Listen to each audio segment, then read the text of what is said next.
شروع اللہ کا نام لے کر جو بڑا مہربان نہایت رحم والا ہے۔ مومنو،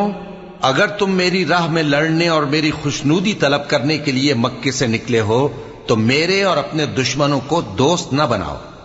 تم تو ان کو دوستی کے پیغام بھیجتے ہو اور وہ دین حق سے جو تمہارے پاس آیا ہے منکر ہیں، اور اس وجہ سے کہ تم اپنے پروردگار یعنی اللہ تعالیٰ پر ایمان لائے ہو،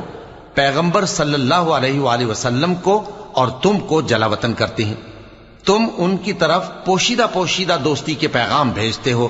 اور جو کچھ تم مخفی طور پر اور جو علل اعلان کرتے ہو وہ مجھے معلوم ہے، اور جو کوئی تم میں سے ایسا کرے گا وہ سیدھے رستے سے بھٹک گیا۔ اگر یہ کافر تم پر قدرت پالیں تو تمہارے دشمن ہو جائیں، اور ایذا کے لیے تم پر ہاتھ بھی چلائیں اور زبانیں بھی، اور یہ چاہتے ہیں کہ تم کسی طرح کافر ہو جاؤ۔ قیامت کے دن نہ تمہارے رشتے